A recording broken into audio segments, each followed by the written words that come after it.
Hi, this is Rehan here from CloudSponge, and today we are going to be looking at some of the theme options that are included with your Contact Picker if you are on our branded plan. To demonstrate this, I'm going to be using jspin.com, a simple setup to run and test code on the internet. We'll be pasting our scripts into the left-hand window and the site will instantly read and display the code onto the right preview screen. We'll be switching between the documentation and JSPin window frequently for this exercise. All the options we are going to be trying out today and a lot more can easily be found in our documentation or using the link in the description below. Okay, let's get started with first installing the Contact Picker via the menu linking method. You have to add two scripts to make this happen. The first one goes between the head tags and the second goes in between the body tags. We can also change the title so it says add from address book here. We will also need a third script to enable an input form field where all selected contacts will get populated into. Now let's test it out. Authenticate with Yahoo and check out the default experience of the Contact Picker. Now you can select the contacts, review them, and drop them into the list. There's also an option to select all here. You can choose to disable this, which I'll show you in another video.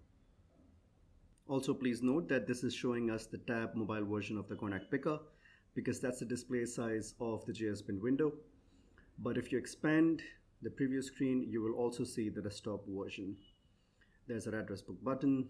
Here's the pop-up, 3 contacts, 5 contacts, get contacts. And as you can see, they're all imported in here. And that was the default experience of the Contact Picker. Now we are going to explore some alternate options, starting with changing its look and feel. Here's a quick recap of its default look with the colors, icons, fonts, etc.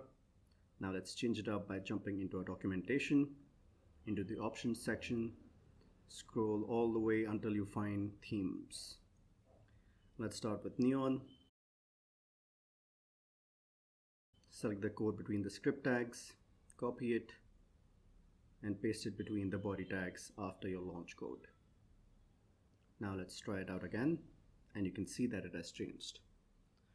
This is the neon theme. It won't work while we're authenticating with any of the address books since they control that specific pop-up window. But as soon as we are back in the Contact Picker UI, our custom visual changes can be seen. You can select a bunch of contacts and add them. The rest of the code on the left side lets you change the text on the UI to make it your own, including placeholder text and the CTA buttons. Let's try that again.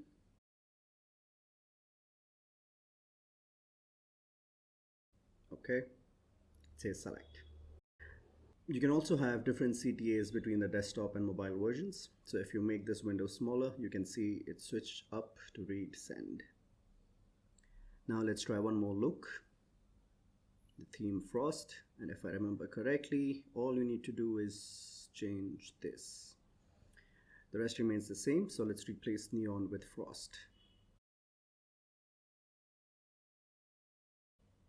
Make some additional changes so we can clearly make a distinction, like you have got to select a few contacts for the heading, and then these are the chosen ones for your import CTA button.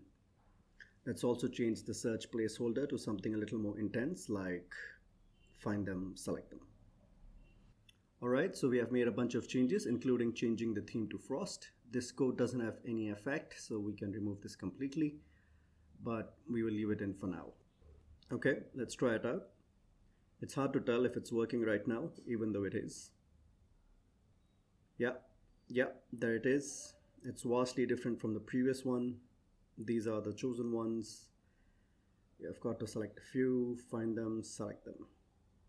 This is my most favorite one. Frost is cleanest of all the themes we have, and I absolutely love it. Alright, there you go. This has been a quick demonstration of how you can change the look of your Contact Picker.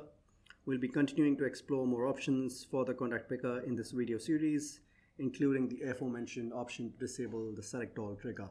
So do check those out. If you have any questions or need help, please do reach out to us. See you in the next one. Thanks.